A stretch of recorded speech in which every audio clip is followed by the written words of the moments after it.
Let's find out if today's buyers managed to get it right. This fire-damaged townhouse in Cheshire is in a right old state, but things are looking up. Upstairs looks OK from here. I'll be stripping off at this ground floor Maisonette in Hertfordshire. No, not like that. Intensely satisfying.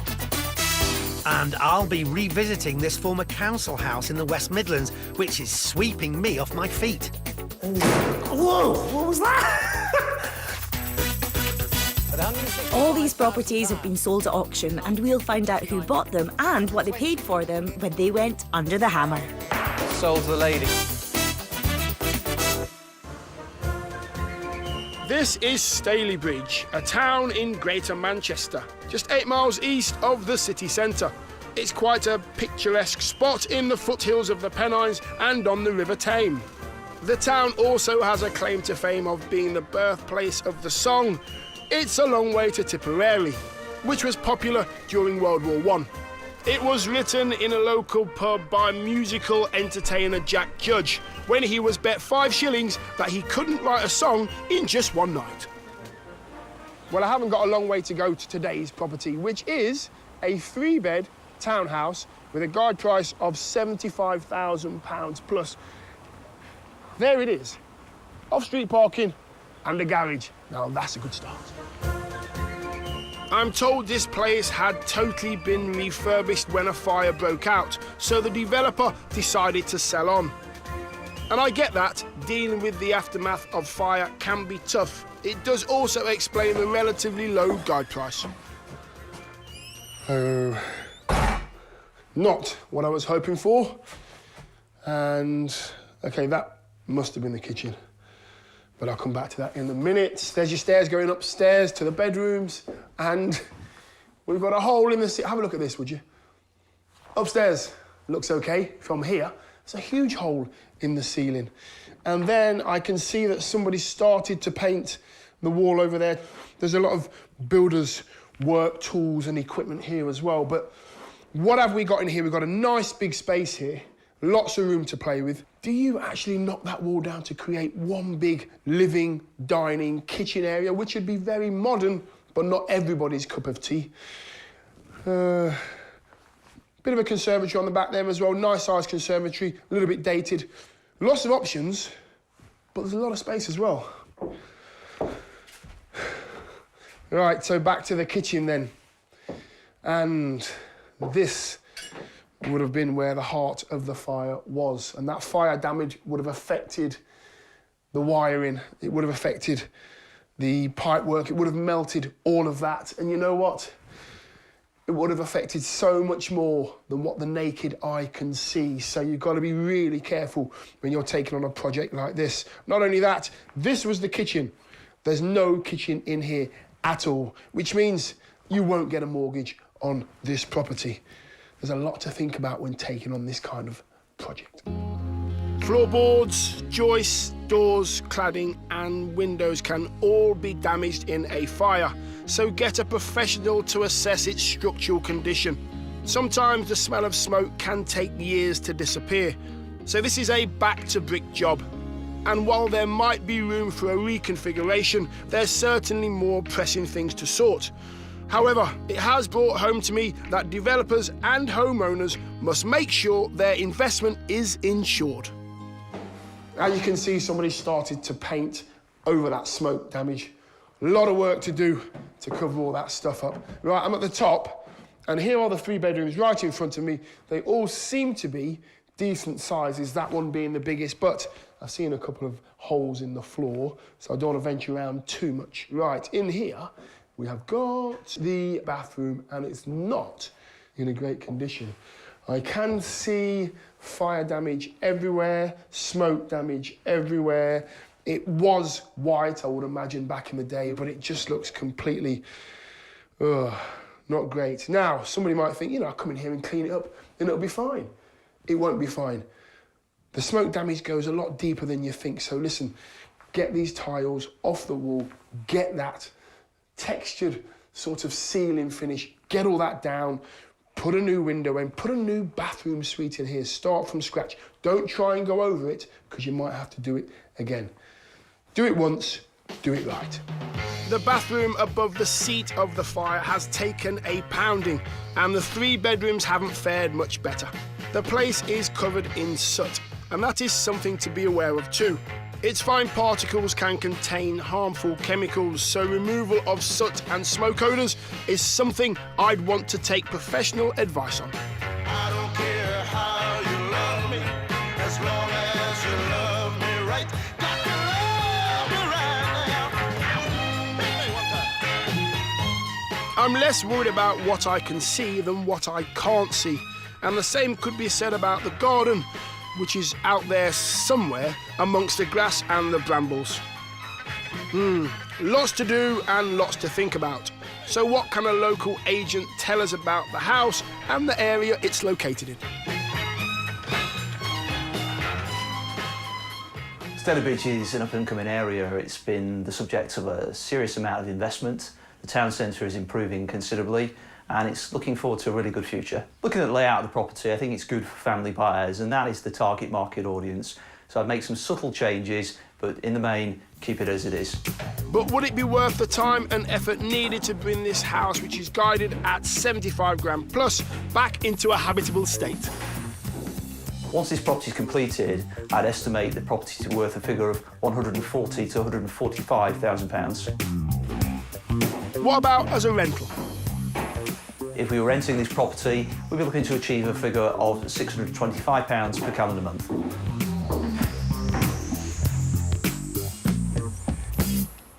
So clearly a fire-damaged property, so everything is going to have to be done again. New plumbing, new rewiring, you've got to do the kitchen, you've got to do the bathroom, literally everything needs to be done again. And don't think that smoke damage is going to be easy to get rid of.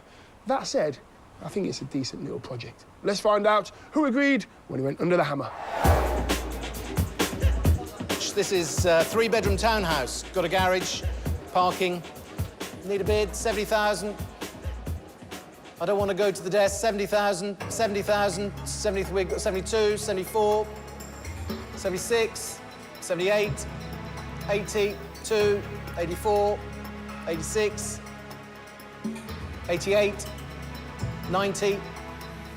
Well, the relatively low guide price had certainly attracted a lot of interest. We rejoined the bids at £118,000.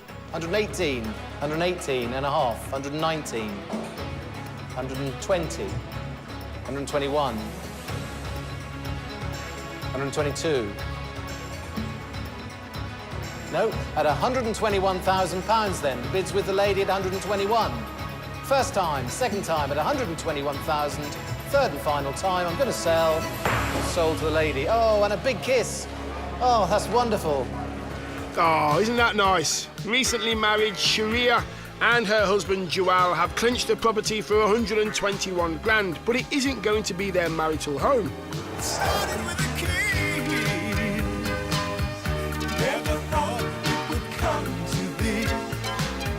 I do hope they know what they're letting themselves in for. Shiria, Hiya. nice to meet you. Nice to meet you too. Joel, nice to meet you too. Nice to meet you. Congratulations, guys. You've got yourself your first property together. Yeah. Yeah. Thank Why? you. Why property? Why did you want to get this property?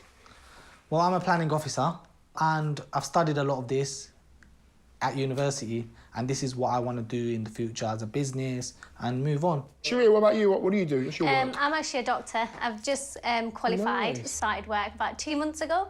Fantastic. Fantastic, yeah. So why this area then? Why did you look in this particular area? I think it's a really nice area. It's quite local to me.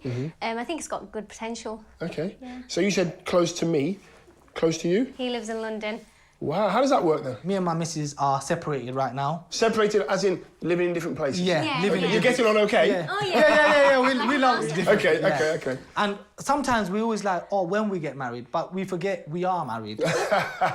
So the common goal is to buy something nice together so we can live in permanently. Yeah, definitely. And another end goal is for her to continue her medicine, and when I'm ready to start my own company, like a development company. Okay. So, Jual hopes this is his first step on a future career ladder. But more importantly right now, after living 3 months apart, they need to make enough profit to buy their own home. Because I like them, I'm not going to give them any stick for not viewing the property, but they have broken a homes under the hammer rule. Luckily, they did know about the fire damage and they're going to get professional advice on sorting that and then get on with refurbing it. Tell me what you're going to do to it. So basically, we're not looking to do any huge extension or anything like that. You'll probably come in and there'll be a hallway. Okay. There'll probably be a wall here. We probably will extend that out to make a better, bigger storage cupboard in there. Okay. This fireplace will be transformed, hopefully. It'll be completely redecorated. We'll have an upgraded conservatory in there with a nice roof. Yeah. Rewire, replumb, new kitchen, new bathroom, and new decor. Tell me what your budget is. So my budget is about, just say 15. How long is it going to take to do the work? We were actually initially giving ourselves a 3-month time period. Okay. But actually, we've had multiple builders in and they've all said they could get the works completed within 6 weeks. So that's really One said positive. 4 weeks as well. Yeah, one said 4 weeks. Really? Yeah, so it's actually really positive and we're hoping, we're still giving ourselves the 3-month Yeah, period. wisely. Who will project manage it? Definitely I'll be here more often. Okay, you just become a doctor, you haven't got time to be doing no, property. I'm still doing medicine. I love medicine, but I still can help. I've managed to help with this one and I'll manage. Well, the building work is going to be done by builders. It's more the administration and, you know, things on site, and I think I can manage. Yeah. Okay. Well, I love my job as well. Yeah. And if my manager's watching this, he's not going to want me to leave. But I am going to do this in the part-time, like for part-time. For now. Yeah, for now. I'm just Yeah. going to do this. I'm gaining knowledge. I know this area well. Okay. My in-laws are from this area. I went to university in Manchester, so I'm very confident. See, I love that. You see, the positivity is great, isn't it? Yeah, he's very positive. He's got to be a multi-millionaire, you know that, don't you? Definitely. Do you know That's that? what I Ask held on her, to. yeah. I said to her that we're gonna do this at university. Yeah. Look, we're doing it. I'm a man on my word. There you go. And if I set myself something, we're gonna do it. Yeah, he said he was going to marry me and he married me, so... Oh, okay. I put a ring on it. I wish you all the best, okay? Thank I you. think you're doing a great thing, and I hope Thank you you get very that much. house We together. that is very, definitely very going soon. to happen. That's gonna happen. Yeah? That's 100% Yeah, going that's to gonna, happen. even if it's not with my money, it's gonna be with her. Shiria, good luck. Thank you. Take care. Thank you. Take care. Thank you. Take care. Thank you. So the newlyweds are living apart at present, and they've chosen property developing to bring them closer together. But will this be the project to do just that? You can find out how they get on and if it works later in the programme.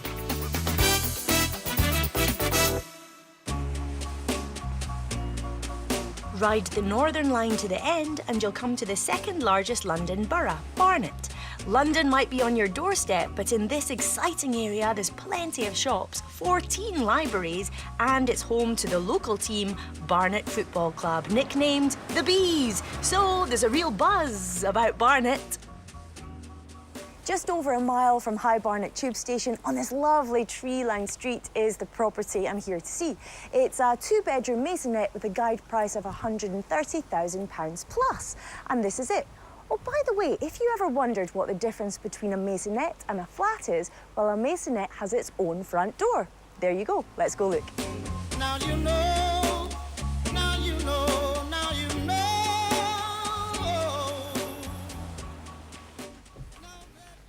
Well, it's easy to get a feel for a house straight away, and this has a really nice feel. It's in good condition. You know, it needs a touch-up of paint, but even the paintwork's pretty good. We come to this, which is our reception room. It's a shame that our fireplace has been boarded up, but plenty of light coming in and double glazed windows. You've got your central heating. This is a purpose-built Maisonette, and often in such properties you'll find the proportions are good, and so far the layout's working really well. Let's see what else there is. Back through to the hall, bit of storage space, handy. You have a toilet, and then separately you have a room with your bath and sink. It's not ideal because guests would want to use the toilet and have a sink there. I would think about definitely knocking through this wall. The thing is, it's a load-bearing wall, not a simple job like a partition wall, but that layout could benefit from changing.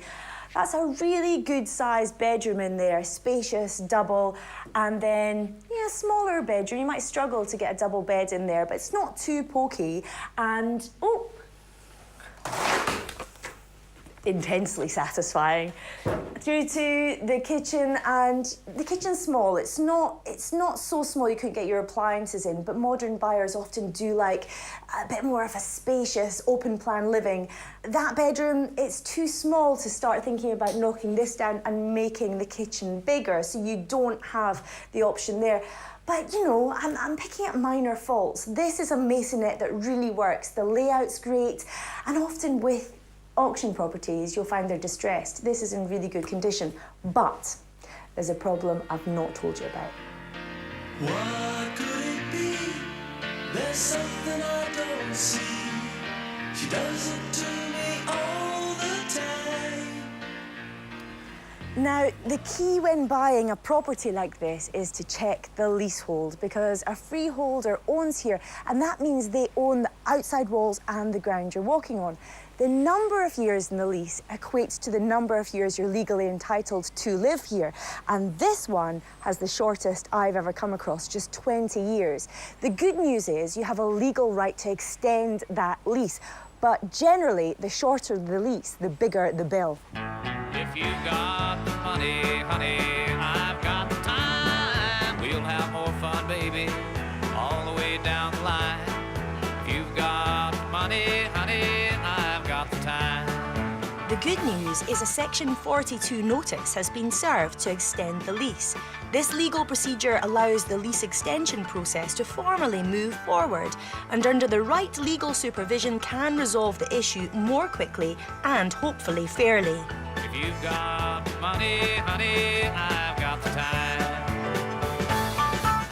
To find out more about issues with short leases and how much it might cost to extend them, we asked along a local estate agent.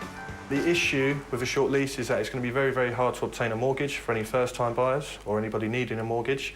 The other issue is nobody knows how much it's going to cost. You'd need a surveyor to tell you how much that lease is likely to cost, but it will likely be in the tens of thousands. So whoever buys the property will have to bear that in mind.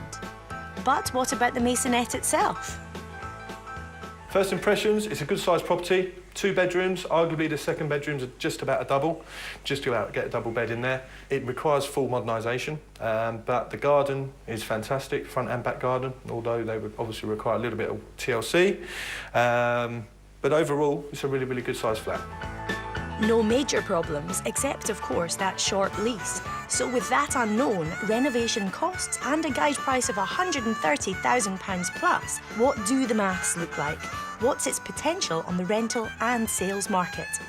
With a lease extension and completely modernised, the property would be worth somewhere in the region of £375,000. The property will rent very, very quickly and very, very easily. You would be looking to achieve somewhere in the region of £1,300 to £1,350 per calendar month. This is a nice Maisonette on a lovely, attractive road, but that leasehold, you really have to take that into account. At 20 years, it's the shortest I've come across, and extending it could prove costly. Let's find out who did their sums when it went to auction. Unfortunately, we didn't capture the bidding for this lot, but I can tell you it sold for £192,000. And the buyer was Gary. I wanted to know his plans and why he wasn't put off by the potential problems of this property. Gary, pleased to meet you. Hello there. Congratulations on your purchase. Thank you, Martin. Is this your first auction property? No, I've bought before an auction and quite a lot of properties privately as well, through estate agents, really. And I just sort of ventured out into back into the auctions, really. OK, so is that your game property? It has in the past. I recently sold a business about 18 months ago, which actually I created that. That was a garden centre I created from nothing, which I sold that, and I'm sort of going back into the properties again, really, now. And before the garden centre? I used to buy some properties and live in them, and also do a lot of refurbishment for other people as well before that. But now I'm able to actually do it myself and not sort of affect my own main home, do you know what I mean? So it's independent rather than just keep moving, because I used to get complained at for moving every so many years, do you know what I mean? Yeah, it's nice to have one place. Yeah, definitely. And do you have a trade that you bring to... Just general building, really. A lot of plastering, you know, carpentry work, that sort of thing is the main thing, really. Fantastic. So, why this house? Quite like the area, the Barnet area, sort of quite appealing. Not too far for me from where I live. And I sort of know the area quite well from old, really. It's quite a decent established area. That was the main attraction. Where are you based? Near Royston, Hertfordshire. How far away is that? It's about 45 minutes. Okay, so good to be quite hands-on. Yeah. What's your plan? Do you intend to be hands-on? Oh, yeah. I do most of the work myself, and I get electrician and plumber. Brother's a plumber, so that helps.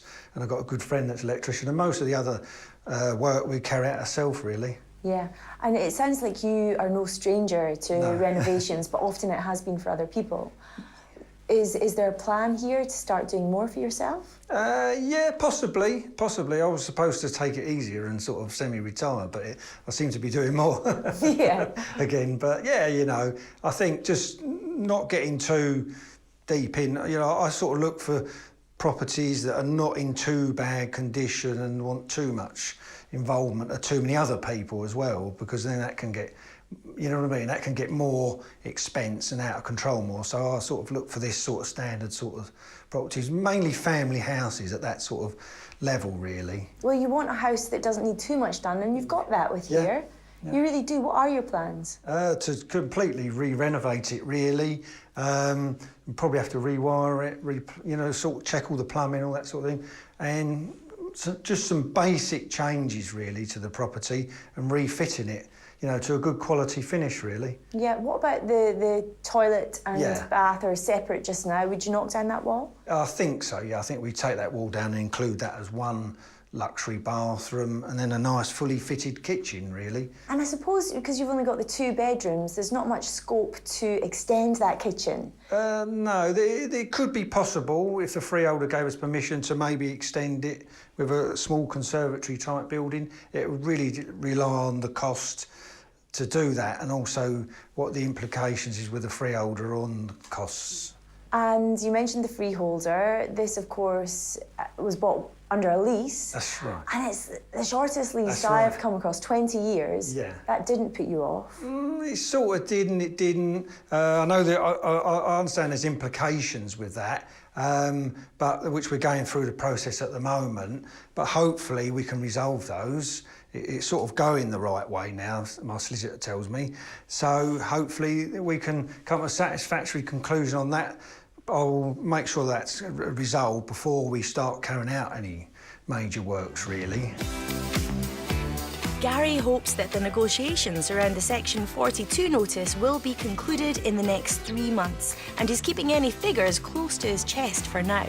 And then, once he gets started, the work will take 6 to 8 weeks. So how much is he going to spend on the Maisonette? Probably sort of 15, 20,000, something like that on here. Yeah, and do you have 2 budgets in mind, depending on whether you get permission to do the extension? Yeah. I mean, it would be a cheaper budget if we just did the basics, but if we went out an extension sort of thing, then it would be slightly higher. It would push up to the 25 mark, I would have thought, on something like this. OK, and you're prepared to do that if you think you'll get your money back and more? Yeah, most definitely, yeah. OK, and your plan is to sell this on quickly? Yeah, well, within the sort of 6 months to a year, something like that. I normally wait a little while the work's going, and hoping, you know, generally the market slightly rises by the time we get to the sale point anyway, so that helps as well. Yeah, and then fingers crossed to profit and on to the next one. Yeah, hopefully. So you're not taking it easy at all, because you enjoy it, don't you? Yeah, I don't mind it, yeah. Can't wait to see what you do with the place. Good luck, Gary. Thank you very much. Gary's got years of experience in the property game, both as a builder and a buyer. I don't think this property will cause him too many problems doing it up and doing it up quickly. However, that lease extension could cost a pretty penny. It could eat into his budget and therefore any profit to be made. You can find out what happens later in the show. Still to come, I'm in the hometown of the West Brom Football Club, and this former council house has a pitch of its very own. Look at this. fantastic. It's massive. And speaking of ballparks, we'll find out just how much that short lease will cost Gary. It's in the sort of 100,000 mark.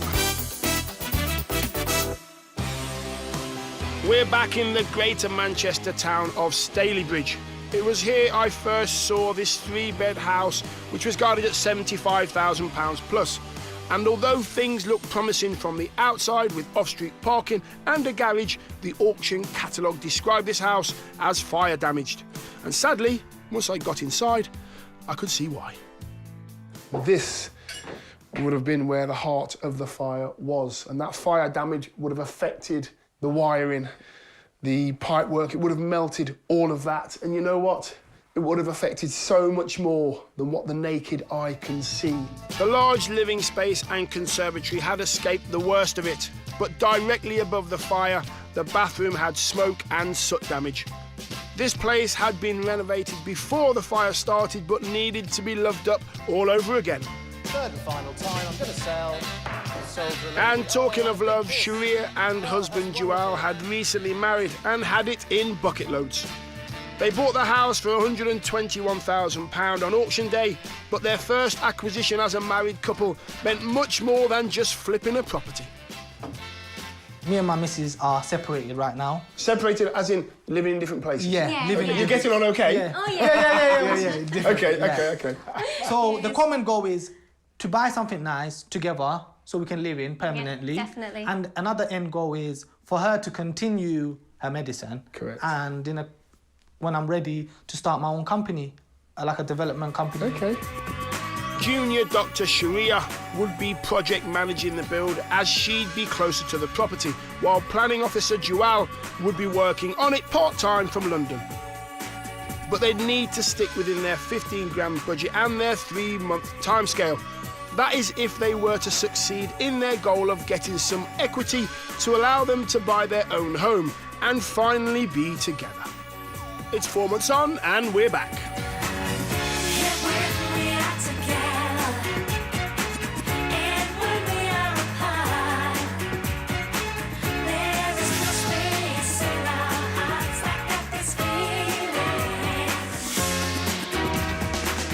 Well, where do I start?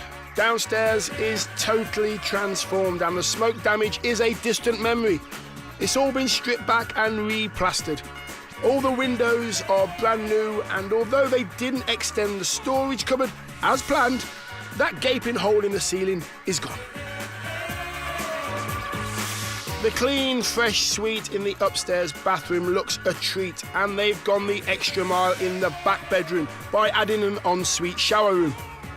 The house has also been rewired and redecorated throughout, and the newly landscaped garden really brings the whole thing together. But with Jual and Shiria living so far apart, how exactly did they manage this long-distance renovation? The missus was my project manager.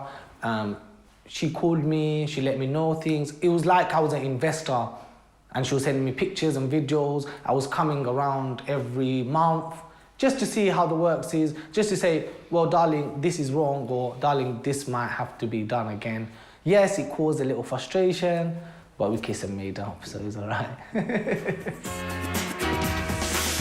Between project managing the build and her busy schedule as a junior doctor, in fact, she's on call today, Shiria has been spinning a lot of plates, but it was out of their hands when it came to keeping their 3-month timescale.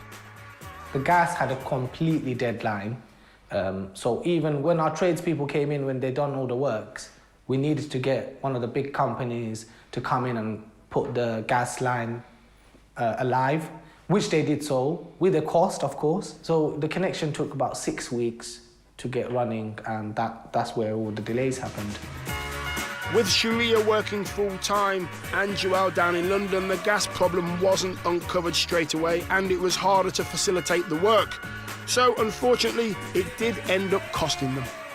The budget originally, I've put 15 grand to it, and I put a contingency of 20, but we went slightly over to 23. We had to put new windows in. Every single thing, guys, needed attention in this house.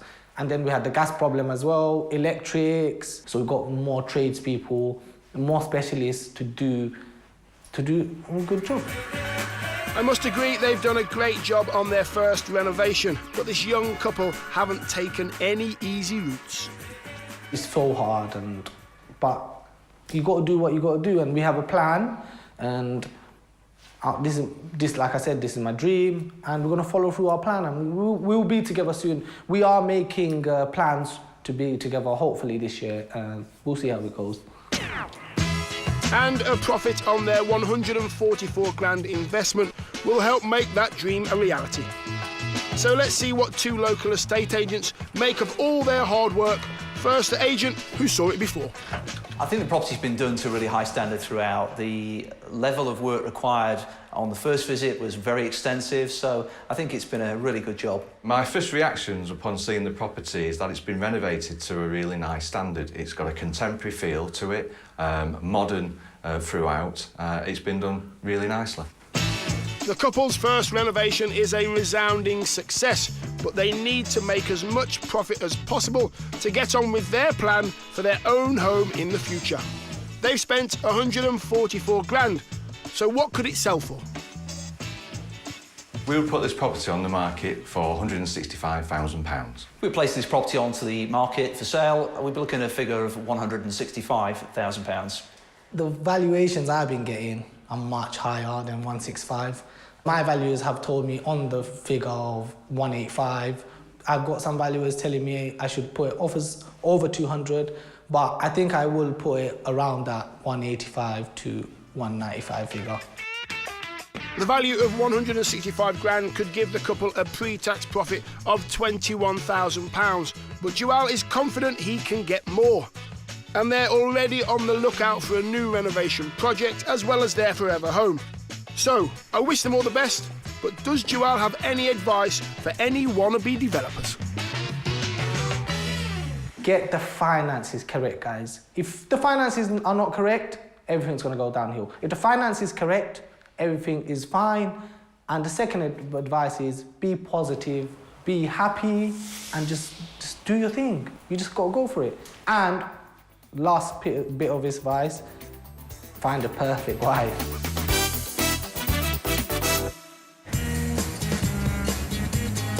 It was back in 2014 when I visited the famous footballing town of West Bromwich, home to West Bromwich Albion, who've been kicking around since 1878. Not quite so old was the property I was here to see, a 3-bed end of terrace guided at £49,000 to £54,000. So what have we got? Oh, double glazing for one thing, which is always a good start. Entrance area here, stairs up to your bedrooms there. Front sitting room looks to be in pretty decent condition. It's a pretty nice size. And then down this little corridor to what is a bit of a joy. Obviously been knocked through at some stage to create this really lovely kitchen stroke dining living area. It's a very practical kind of room for modern family living. Yes, it needs a bit of work. Yes, you want to take all these units out, but it's got doors out into the garden. It's got the right amount of space. It feels solid. Great start.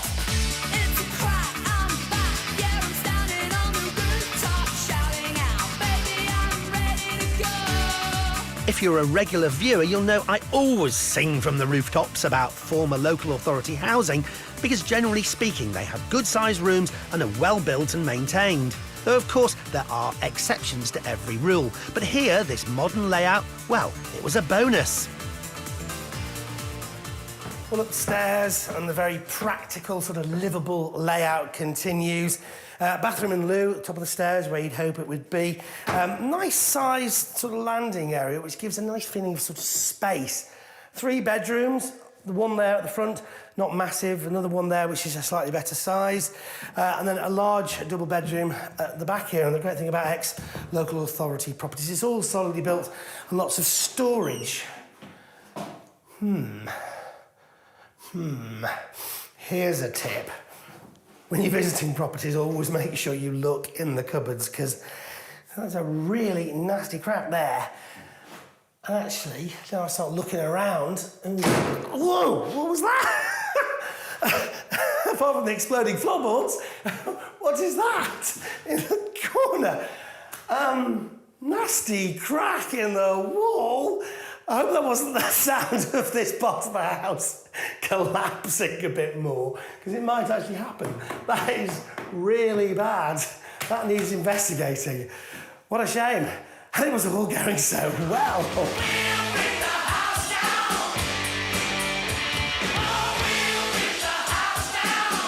OK, so this might prove the exception to the rule, but I'd always want to find out if the cracks were historical before getting hysterical. Usually you can rely on three things in former council houses: good-sized rooms, which it had, being well built, well, the jury's out, but number three, a good-sized garden. Would it deliver? Well, at the back door of the property, and a very ramshackle sort of lean-to thing, you'd want to get rid of that, a little greenhouse, and then through to the garden. Now, the great thing about corner plots is that generally you've got a half-decent-sized garden. That's certainly the case here, but you have only seen the half of it. Look at this. Fantastic, it's massive. But better than that is that gate. Why am I so excited? Because that gate leads to an access road. So suddenly, what is this? It's not just a garden, it's a potential building plot.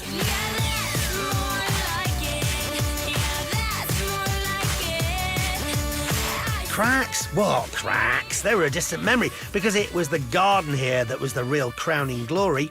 Subject to planning, there was enough space to fit at least a two-bedroom bungalow. And remember, the house and plot were all for sale for a guide price of between $49,000 and $54,000. Yes, this really was an interesting investment opportunity. So who agreed when it went under the hammer? That's more like it.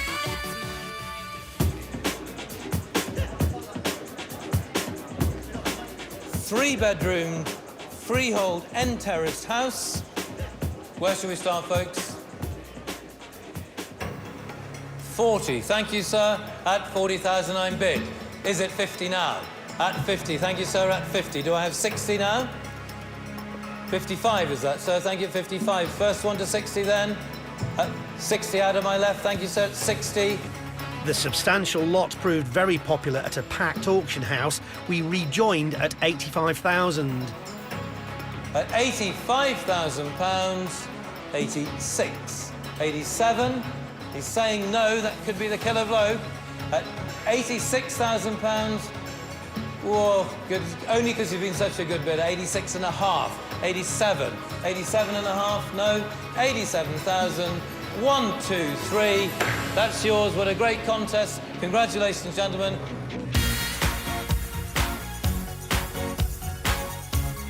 Just out of the camera's view was successful bidder Paul, who paid £87,000. Paul is an experienced property developer, so it came as no surprise he saw this lot's massive potential, even if he, son Ryan, and his dog Bella hadn't actually seen it. We did buy this one blind. You did? Yes, we did, yeah.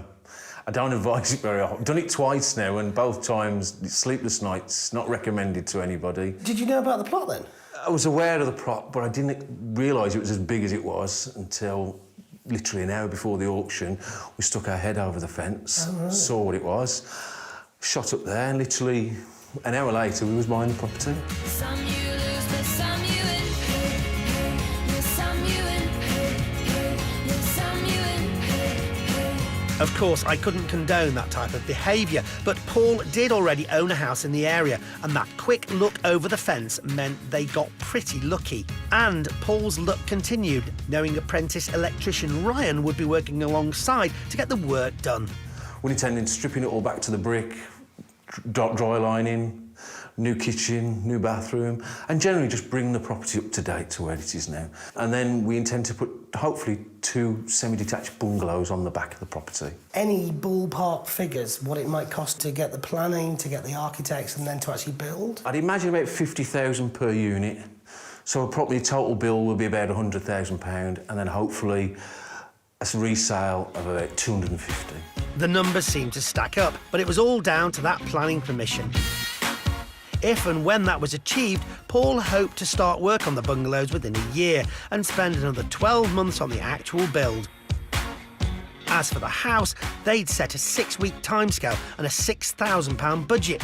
So when we came back just 8 weeks later, work on the existing house was almost complete.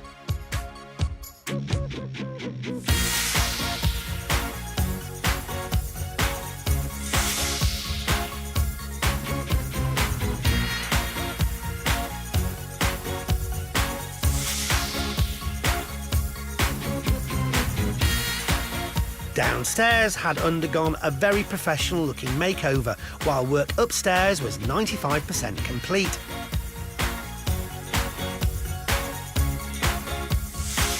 A new bathroom suite definitely improved things, and thankfully those cracks proved to be historical and were nowhere to be seen.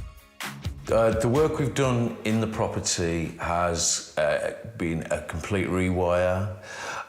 We've hacked all the plaster off the walls, new plumbing, new bathroom, a new kitchen, new laminate floors, new doors, a complete revamp, obviously complete new decoration of the property. And just brought it up to date to where it should have been, really. The house was almost ready for prospective tenants, and Paul had spent £7,000 on it so far, getting his team and trainee electrician son, Ryan, in to get it done. Ryan's a quick learner. I think he's a chip off the old block, and he's quite enjoying. He enjoys the variety of work that we do here. Some days we do have our fallouts like every family do, but we understand what we're doing and we tend to walk up. We go home friends at the end of the day. While the father and son team were on their final straights with the house, progress was slow with the project out in the back garden. Planning permission was, at this point, still pending. We bought the property from the auction purely based on the fact that we may be able to put some bungalows on the rear of the property. It does sit on rather a large plot, but during the course of next year, we hope to be able to build 2 bungalows on the rear. At this point, Paul had spent about £94,000 on the purchase price and renovation, and estimated there was still £100,000 to be spent on building the bungalows at £50,000 per unit. But would he get that all-important planning permission and achieve it over the course of the following year like he hoped? We'll find out later in the show.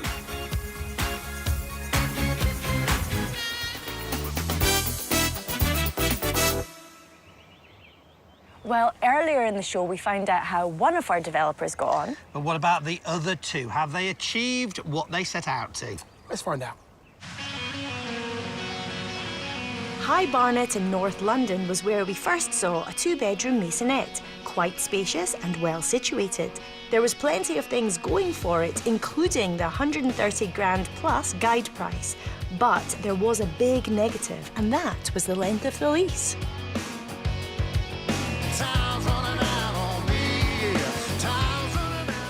And this one has the shortest I've ever come across, just 20 years. The good news is you have a legal right to extend that lease, but generally, the shorter the lease, the bigger the bill.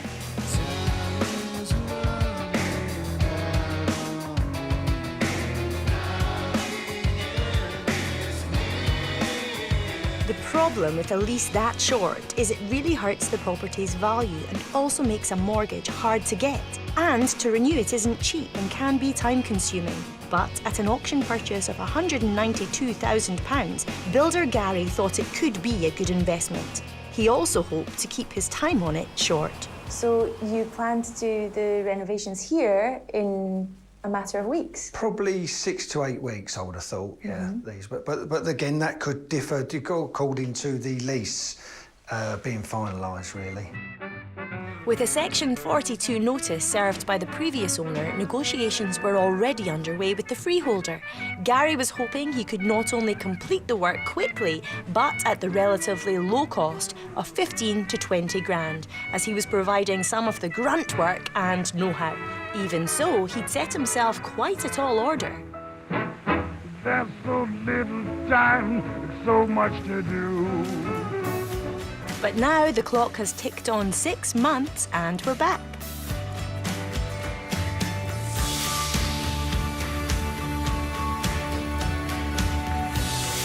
Well, at the front, it looks like the lawnmower's been busy. We now have a much more presentable appearance to the maisonette. while inside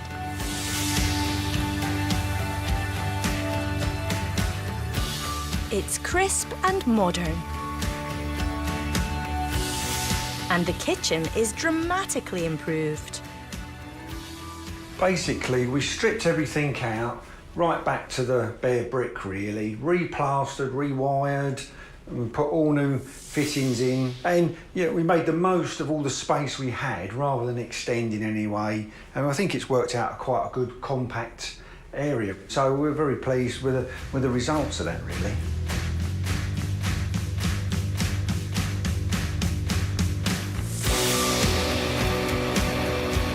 And the bathroom and toilet have been combined to make a better, bigger bathroom. And the 2 bedrooms are now looking spick and span.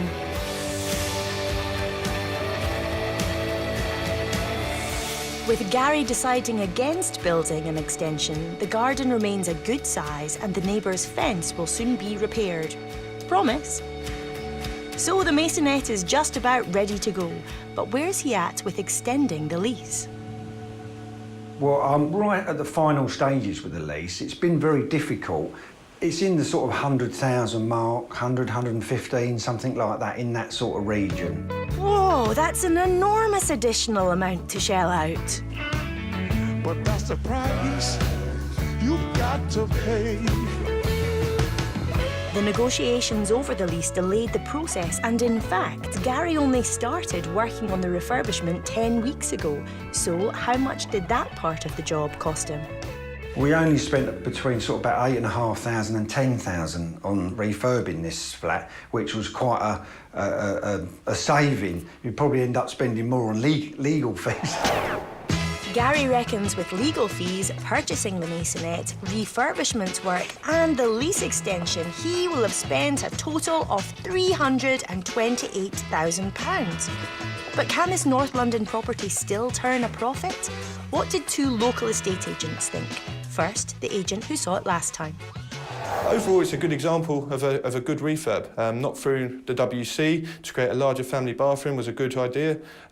Put in a nice new kitchen, and also, you know, the finish with the replastering and repainting of all the walls and ceilings. I think the flat's very nice. I think it's modernised nicely throughout. The fixtures and fittings are done to a high standard.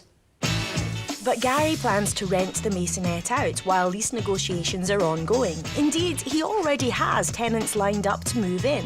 But if and when he sells on with the extended lease in place, can he see any return on what will be a 328 grand investment? With the market conditions changing slightly from when I last saw the property and he extending the lease, I would imagine the property to sell somewhere in the region of £350,000. I would value the property at £375,000 with an extended lease. I think once the market sort of stabilises and improves after Brexit, it'll probably be more in the 375 sort of bracket. So despite the high lease renewal fee, Gary might see a pre-tax profit between £22,000 and £47,000, and meanwhile there is a rental return to be had. I would suggest asking £1,300 per calendar month.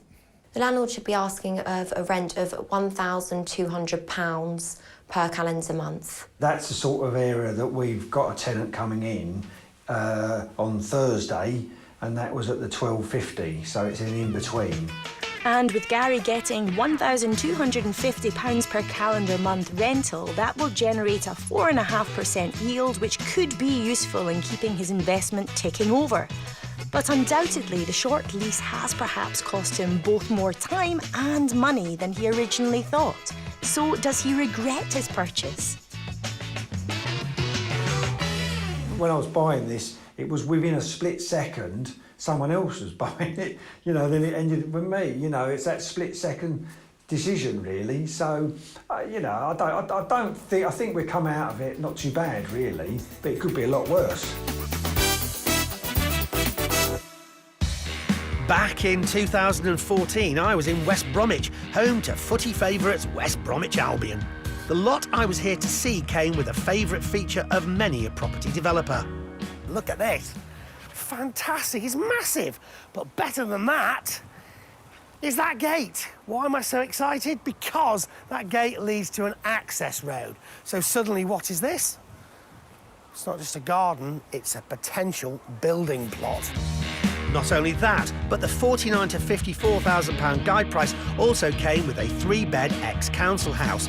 A pretty great deal, even if it was in need of some modernisation. It was experienced property developer Paul who paid 87 grand for this exciting opportunity. Along with apprentice electrician son Ryan, he was going to take full advantage of the site's potential.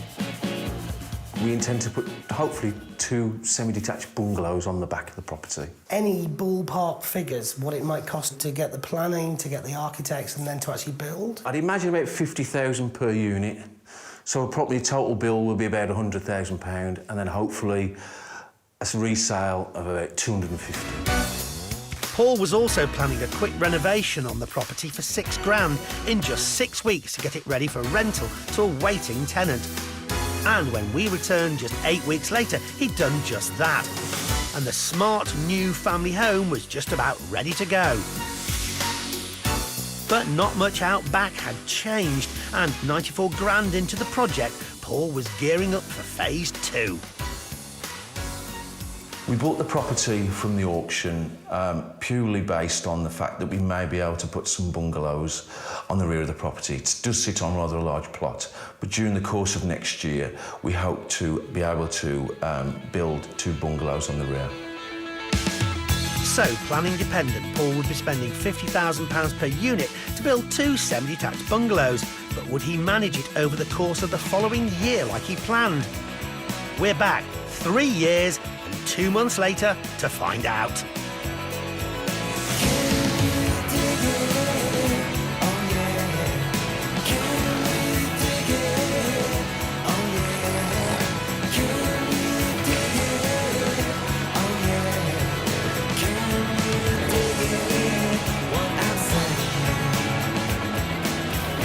Paul is definitely digging it. In fact, he's doing the final clearing of the soil before the architect comes to plot out the potential site. But what's caused such a lengthy delay? Time to get the lowdown from Paul and architect Steve. We did originally try and put 2 semi-detached bungalows on. The council really weren't keen on that. They thought it was a bit of a squeeze. So I sort of got disheartened a little bit, moved on to other projects, refurbished some other properties, and then I was introduced to Steve, the architect, about 6 months ago, and he seemed to just run with it straight away. And as I say, we're all sitting here now with all the planning permission and all the drawings complete. So, after over 2.5 years of rejected plans and other projects, it was Steve to the rescue. But what exactly is going to be built here? So we've obtained planning consent for a dormer bungalow, and that's what it'll look like on the front elevation. The ground floor will comprise of a lounge, kitchen dining area, with a bedroom and ensuite. And then the first floor will have 2 additional bedrooms which share a family bathroom. I am really digging those plans, and judging by the hustle and bustle on the site today, it looks like Paul is well and truly getting the ball rolling. But does structural engineer Glenn anticipate any issues? The Coal Authority have indicated that some deep mining has occurred, but that would have collapsed by now. But there is still a chance of some small residual movement which we might combat with a certain foundation design.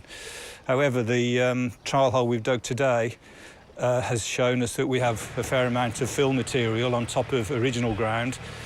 So we're going to have to get our geotechnical consultant to come and perhaps carry out a couple of mini boreholes just to see what foundation we might end up doing for the client. So the area's mining history could affect the materials Paul needs to use for the foundations, but hopefully his budget won't take a hit. The budget I have for completing the build will be 100,000. We're hoping to complete, to catch the summer market. Obviously, it's a busy period for selling properties. We have had a lot of interest already in the property before it's even been built. So I'm hoping we can get a smooth transition through to the final stages and hopefully sell the property in June, July. That gives Paul a 4 to 5 month deadline to get the bungalow on the sales market. But what will 2 local estate agents make of the plans? My opinion on the plans are that this is obviously going to appeal. It's going to be a detached 3-bedroom dormer bungalow. And with it being a new build, the plans look very good. You know, the idea of a 3-bed dormer bungalow on this particular site, which I have to say is rather tight, is probably the best use of space that they could possibly do. It's not impinging on the other properties around it, and I think the plans are probably best suited for this particular project. The immediate road here has got bungalows currently already on here, and we're on a cul-de-sac. It's a nice and quiet spot, so I'd expect the property to get, you know, real good levels of interest. Promising news, and considering the bungalow is being built in the garden of a property Paul owns and is already renting out, the total outgoings for this build, should he stay on budget, will be £100,000. But what could it be worth once it's built? In terms of resale value, there are other similar 3-bedroom dormer bungalows of a new build in the location. I feel that this property in the current market, depending on the final specification and the finish, would fetch somewhere in the region of £160,000 to £175,000. For resale on the market, I'd certainly expect the property to achieve in the region of £190,000. The valuations are a little off to me. I personally believe we'll exceed at least 190 to 200,000.